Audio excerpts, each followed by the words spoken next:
उत्तरकाशी बादल फटने की घटना पर सीमा सड़क संगठन के महानिदेशक रघु श्रीनिवासन ने कहा, मैं सीमा सड़क संगठन का महानिदेशक हूँ। बीआरओ NH-34 यानी धरासू से गंगोत्री तक के राजमार्ग के लिए जिम्मेदार है। आपदा का स्थान धराली उत्तरकाशी के 96 किलोमीटर दूर है। बीआरओ के अधिकारी, कर्मचारी और मशीनरी आपदा वाली राहत से ही तैनात है।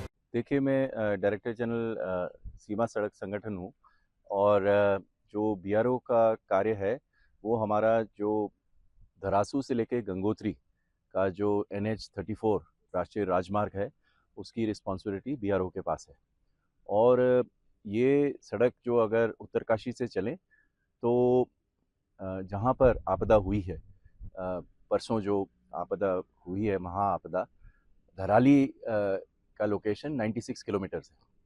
उत्तरकाशी से चलते हुए सबसे पहले तो पापड़गढ़ करके एक जगह है जहाँ पे एक मेजर स्लाइड आया है राष्ट्रीय राजमार्ग पर, जिसका मुझे अभी मैसेज मिला है कि वो अभी हाल ही में क्लियर हो गया।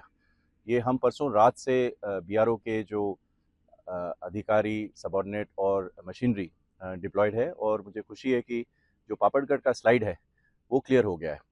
उसके बाद एक जगह आती है गगनानी, वहाँ पे स्लाइड है। अभी यहाँ से चल के हम आगे गगनानी का स्लाइड भी क्लियर करेंगे। फिर उसके बाद में आगे हम लिमचीगढ़ करके एक जगह है जहाँ पर एक 25 से 30 मीटर तक का पुल था जो नष्ट हो गया, और इस पुल को बनाने के स्टोर्स हमारे पास आगे ही हमने गाड़ियों में लोड किया हुआ है। और ये अभी जब पापड़गढ़ का स्लाइड क्लियर हो गया तो अभी ये आगे बढ़ेंगी। लिमचीगढ़ में ब्रिज लॉन्च करना हमारे लिए बहुत ही महत्वपूर्ण है, क्योंकि ब्रिज के लॉन्च होते ही आगे हर्षिल के लिए कनेक्शन जाएगा। तो हर्षिल में भी से पहले भी एक स्लाइड है जिसको हम क्लियर करेंगे, और उसके बाद जाकर के आप हर्षिल और धराली के बीच में बहुत पानी है।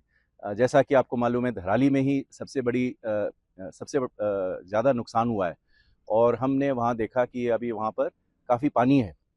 एक तालाब सा बना हुआ है, जो पूरा राष्ट्रीय राजमार्ग है वो पानी के नीचे है।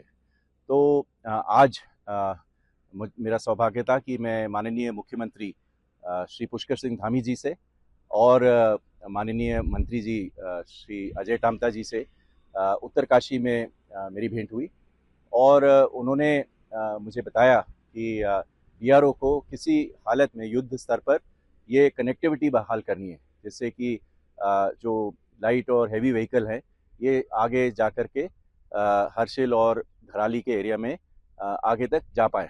तो हमारा जो पहला टास्क है, और उन्होंने इस टास्क के लिए बताया